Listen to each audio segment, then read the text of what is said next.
She was just riding her scooter to see her mom. A normal day in the park. Mother's Day. Sunshine. People all around. Her father right there beside her. And then a woman in a hood stands up from a bench. A few steps forward. One quick movement. And 8-year-old Emily collapses to the ground. At first, her dad thinks she just fell.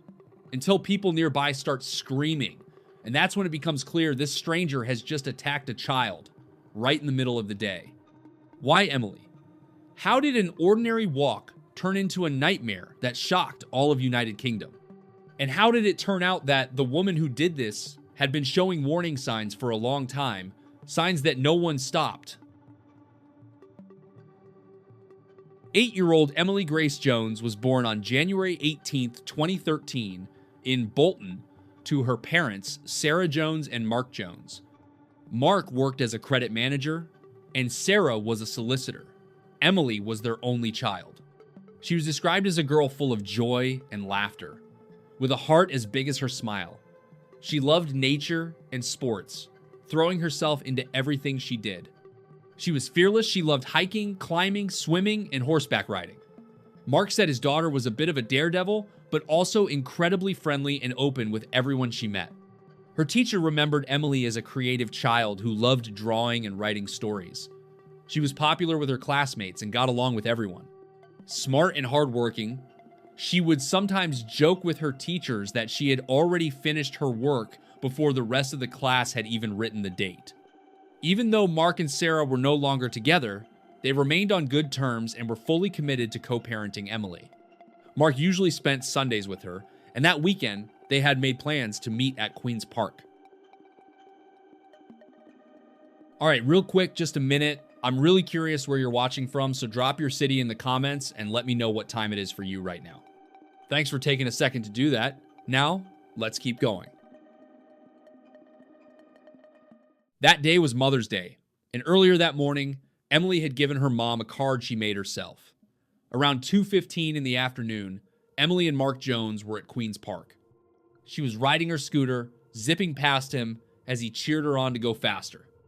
At one point, Emily spotted Sarah Jones out jogging and said, "Daddy, Daddy, I want to go to Mom." He told her she could, and she rode off toward her. Emily called out to her mom, but Sarah didn't hear her. She had headphones in and was too far away. As Emily continued riding, Mark noticed a woman stand up from a nearby bench and start walking toward his daughter. In the next moment, Emily was on the ground. He didn't understand what had happened. At first, he thought she had just fallen. He could hear her crying, and it looked like the woman was helping her up. Then people nearby started screaming, shocked, terrified voices shouting that his daughter had been stabbed. The woman, her hood pulled up, quickly walked away holding a knife. Mark ran straight to Emily. She had a catastrophic injury to her neck and was struggling to breathe. He held her and said, "Just stay with me, Emily. Stay with me. Don't leave me." Sarah was still in the park, unaware of what had happened. Mark called her, and at the same time, a nurse rushed over and immediately began trying to help Emily. But her condition was deteriorating fast. One of the people in the park, Tony Canty, was there with his wife and young daughter. When he saw the woman leaving the scene, he ran after her. He didn't know exactly what had happened or whether she was armed, but he kept going. Meanwhile, Tony's wife handed Mark a piece of gauze from their baby's things, trying to help stop the heavy bleeding. Emergency services arrived within minutes, and paramedics quickly began fighting to save Emily's life. When the first paramedic reached her, he saw Emily lying on the ground, her father holding her from behind. She was bleeding heavily and unconscious. At one point, her heart had stopped. They immediately began CPR and administered adrenaline before loading her into an air ambulance. As Tony chased the woman, his wife shouted that she had a knife, but he didn't stop. He kept going, putting the safety of others before his own. He managed to tackle her to the ground and held her there so she couldn't escape. At the same time, he called 999, telling the operator there had been an incident at Queen's Park in Bolton and that a child was bleeding badly. He also said, "I don't understand what she's saying. She's really agitated." His wife later said she heard the woman shouting that she didn't need her injections anymore, that Tony had killed her family, and that he was trying to kill her. Tony told her, "You're not well. The police are going to help you." The woman responded, I don't need you telling me to calm down. He kept holding her down until police arrived and took control of the situation. Yeah. Hands. So take the bag down. Wait. Let me take your bag off. Yes. Stay still. Okay. Hands behind your back. Thank you. I think she's killed someone. I'm hoping the police on. Is it? Have you seen a child anywhere? Yeah, she's not. Yeah, she's changed. Is she on her own? No, everyone's with her now. She's getting home. Right. A child down there. Get down there quick.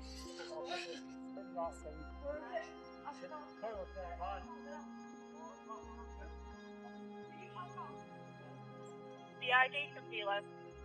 Yes, it's in my bag. A short time later, she was taken into custody. 18016. Go ahead. This female is now in cuffs. She has said there's an ID in her backpack, which is by the side of my backpack. What's in your backpack? ID and everything. ID. Yes, and the knife.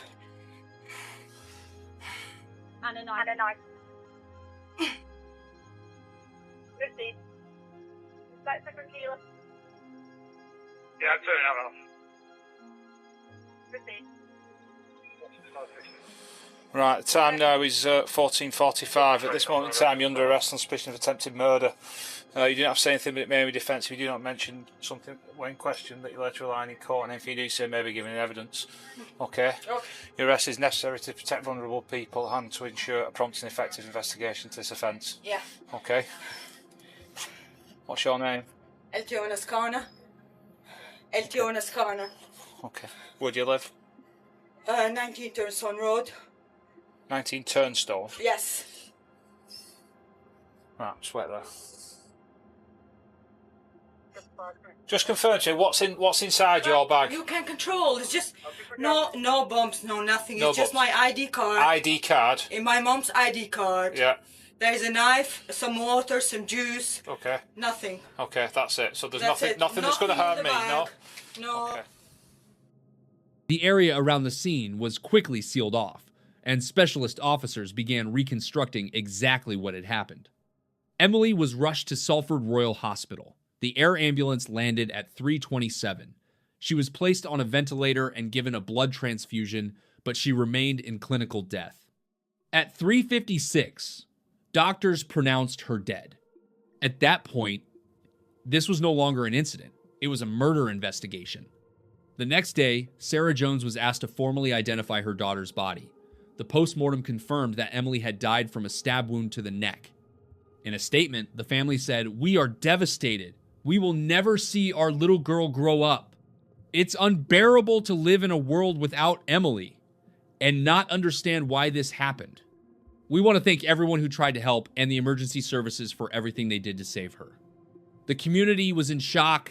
Teachers were heartbroken.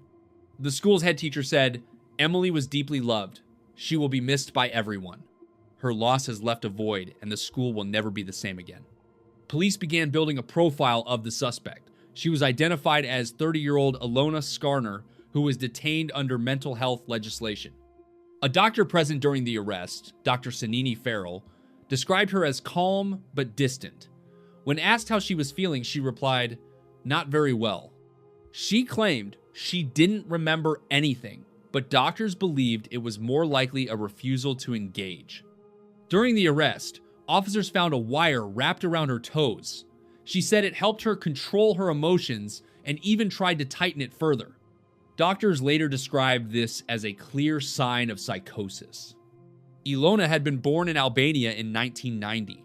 According to her sister, she had been forced into marriage because of her father's debts and later moved to Kuwait. She eventually fled, returned home, and later relocated to Germany. In 2014, she arrived in the United Kingdom via Italy and France, where she applied for asylum.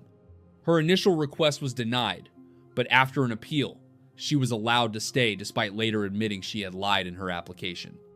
As early as 2015, doctors had diagnosed her with post-traumatic stress disorder. She failed to attend therapy, and the case was eventually closed. Just months later, she grabbed a knife, believing she was about to be attacked. She was admitted to Royal Bolton Hospital with clear signs of psychosis, convinced her neighbors were trying to harm her. She repeatedly tried to leave the hospital, refused medication, and eventually had to be given injections, Over time, her condition improved and she was discharged. After that, psychiatric services continued to monitor her, but she often complained about the side effects of the medication. In November, her treatment was stopped, and not long after, her condition began to deteriorate again.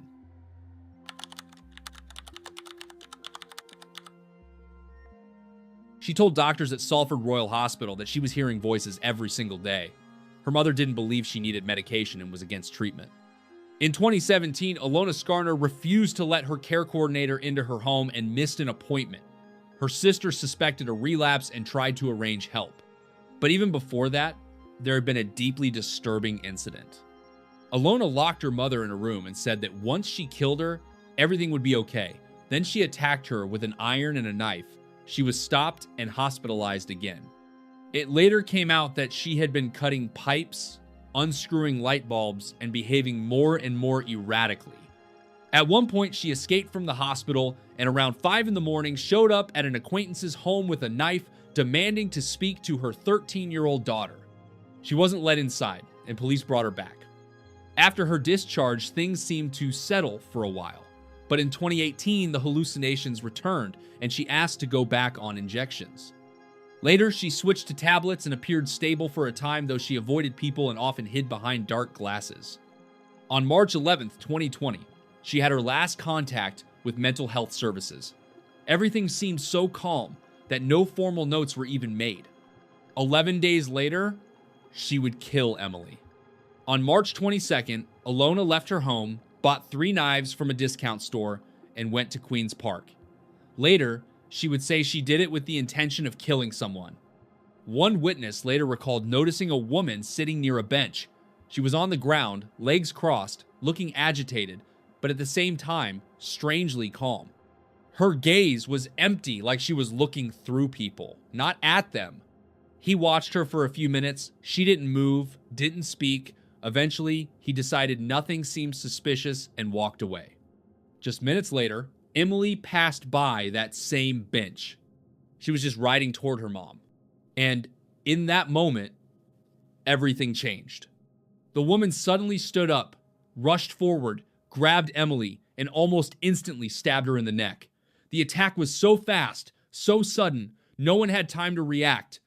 Later, when police searched her apartment, they found nearly a month's supply of antipsychotic medication untouched. She hadn't been taking it. Doctors said that abruptly stopping treatment like that could trigger a rapid mental breakdown in just a matter of days. She was charged with murder. As the case moved into court, more details began to surface. It became clear that in the months leading up to the attack, she had barely been in contact with mental health services. But what shocked many the most was something else. While in the hospital, she told a nurse, "It was planned. I waited in the park and chose my victim." And then added, "I did what I did and I tried to run." Those words sounded like a direct admission. The court also heard about other incidents, strange behavior, disturbing statements, moments where she seemed disconnected from reality. But the defense argued something very different. Consultant psychiatrist Dr. John Crosby stated that Ilona Skarner was suffering from paranoid schizophrenia. According to him, at the time of the attack, she was in the middle of a psychotic episode and simply did not understand reality. He also emphasized that there was no specific reason why Emily was targeted. This was a completely random, rare, and horrifying attack, he said. "I cannot find any other explanation." Mark Jones spoke in court. "I don't know why this happened," he said. "Emily was just writing to her mom." He added, "She was only just beginning her life, and in one moment, everything was taken from us." In the end, it was the medical evidence that proved decisive.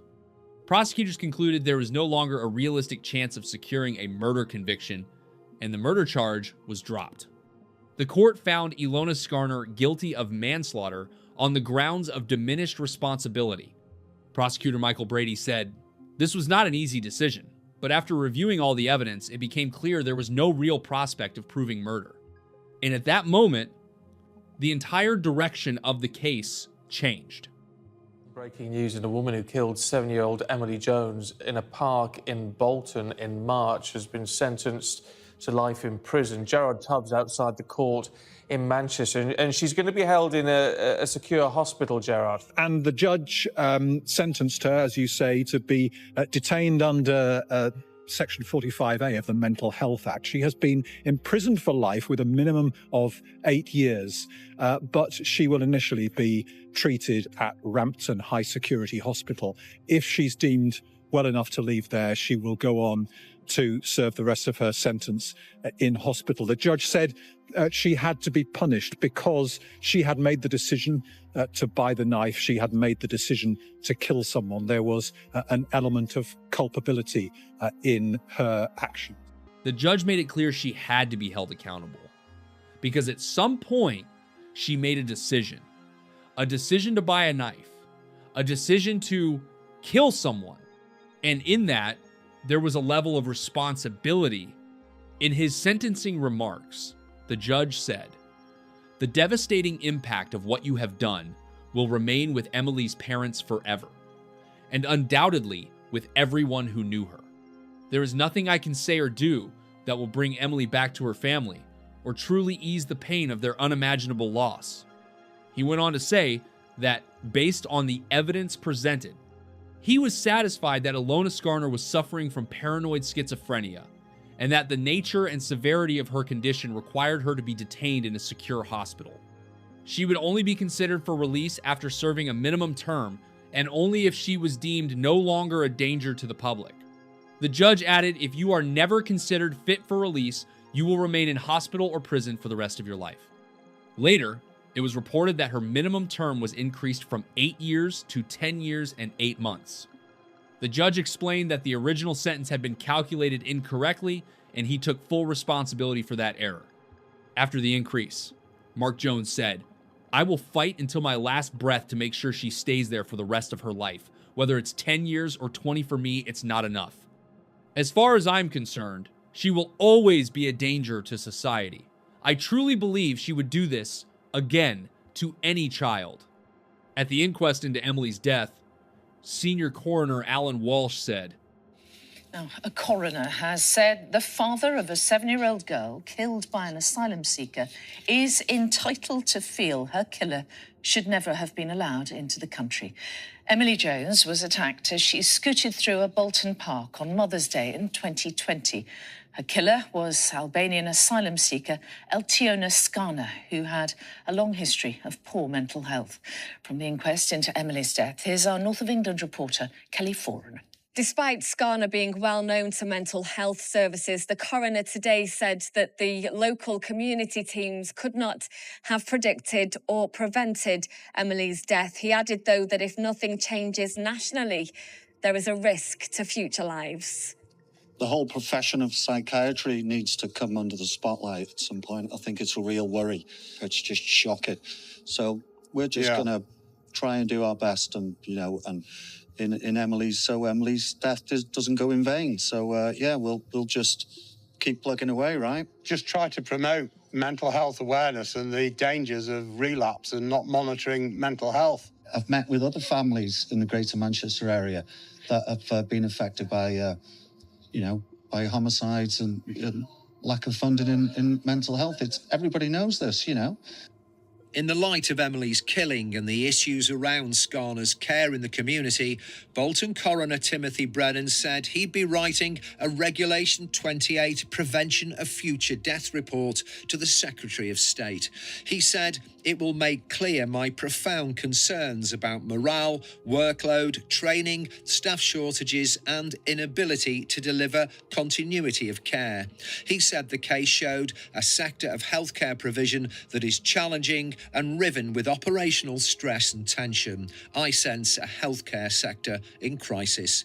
But he didn't believe Skarner's behaviour could have been predicted by her mental health team. Emily's father, however, said those tasked with monitoring Skarner failed to realise just how dangerous she was. It's just shocking. And it's been a real, most distressing part of everything is listening to these so-called experts that just completely different opinions on, and no one really understood, as far as I'm concerned, the threat that the perpetrator posed. Speaking about Ilona Skarner, Coroner Timothy Brennan said she had deliberately concealed the deterioration of her mental health. Because of that, mental health services never had the full picture. They didn't know she had stopped taking her prescribed medication, and they didn't realize she was experiencing a relapse. According to him, on the surface, everything could have appeared stable, and that's exactly what made timely intervention so difficult. He also added that only in hindsight could those warning signs be clearly seen, and only then could anyone begin to understand where it might lead. At the time, those signs didn't seem obvious enough to predict what would come next. And that's what makes this case even more tragic.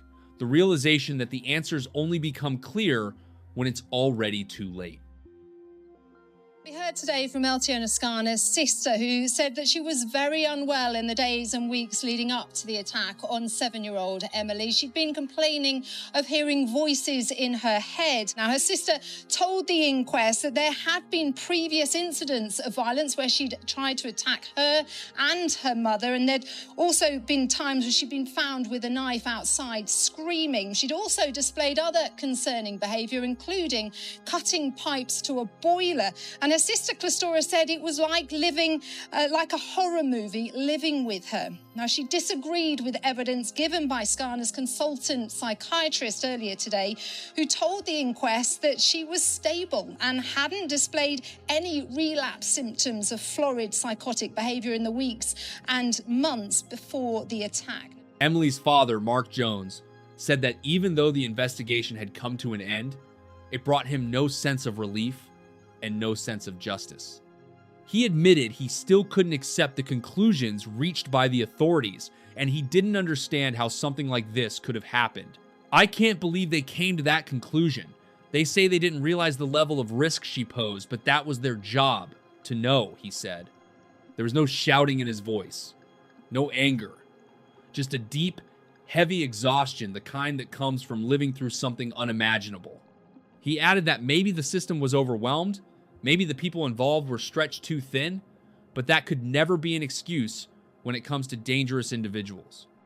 I understand the system is under pressure, that there aren't enough resources, but that doesn't mean you can miss signs like this. These are dangerous people, and when they lose control, the consequences can be fatal. Mark made it clear that for him, this story isn't over, that he still doesn't have answers, that he doesn't feel justice has been done. I don't feel closure. I don't feel like this is the end. This is my daughter, and I have to do everything I can to make sure this never happens again. After the investigation, more details came to light. Details that only strengthened the feeling that this tragedy might have been prevented. Mark's lawyer revealed that Ilona Skarner had, on 2 separate occasions, directly admitted to doctors that she had lied in her asylum application. She knowingly gave false information to remain in the country. On top of that, in 2015, and again in 2017, she told doctors and even police that she wanted to return home. These weren't vague hints. These were clear, direct statements. Statements that could have triggered further action or a review of her case. But as it later became clear, those warnings led to no significant decisions.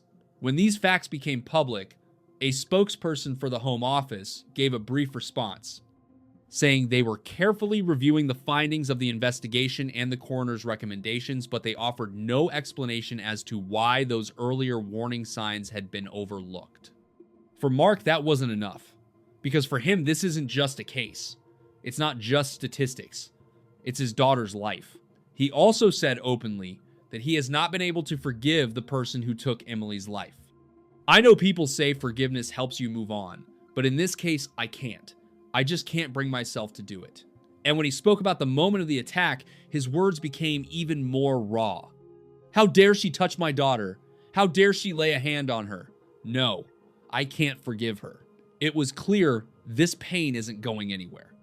Later, Ilona Skarner filed an appeal against her sentence. That meant the case returned to court, and the family had to relive every detail all over again. But the appeal was dismissed. Lady Justice McCoo stated that there was sufficient evidence to show that Ilona was aware of her actions and that she had attempted to flee both the scene and later on. That became a critical point, because the court essentially recognized that her actions were not driven by illness alone, but also involved a level of awareness. After the ruling, Mark said he didn't feel any joy. "I'm not happy. I just feel relief. She's a dangerous person, and now everyone can see that." Ilona Skarner remains at Rampton Hospital, where she continues to receive treatment. After the tragedy, the services responsible for her care carried out an internal review and stated that there had been no clear warning signs that could have predicted the attack. But NHS England disagreed. The report stated that as early as 2017, it was already clear she posed a risk to others, and that the real issue had been a failure to properly assess that risk and an underestimation of her condition.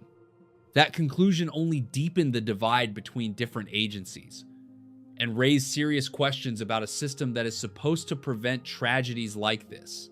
Mark responded strongly to those statements, calling them an attempt to avoid responsibility.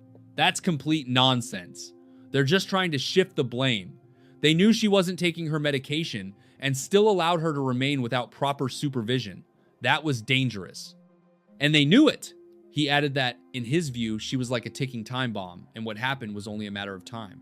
Despite the pain, despite the loss, Mark chose not to stop. Instead, he decided to try to make a difference. He joined the organization 100 Families, which supports families who have lost loved ones in similar circumstances and advocates for changes in mental health care. "Someone once told me this won't bring Emily back, and that's true, but I don't want another family to go through what we've been through. I don't want my daughter's death to be meaningless." After Emily's death, her school announced plans to create a memorial in her honor, and the community responded immediately.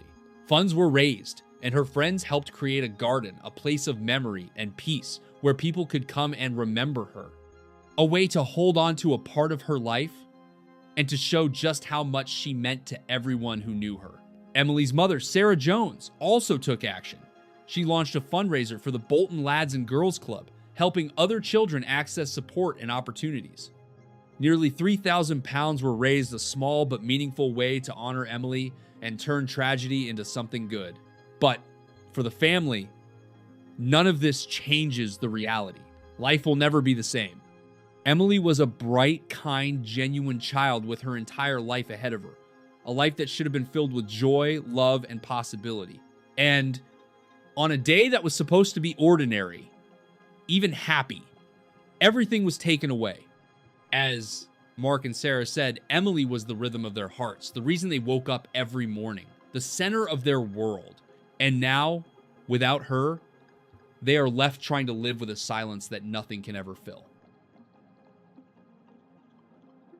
And that's where this story comes to an end. But cases like this remind us of something unsettling. Sometimes reality is more terrifying than anything you'll ever see in a movie or a piece of fiction. Behind every story like this, there are real people, real lives, and questions that don't always have answers. If you found this story compelling, consider supporting the channel, leave a like, share your thoughts in the comments, and make sure to subscribe so you don't miss future videos. There are still many more stories ahead, mysterious, unsettling, and at the same time, impossible to ignore.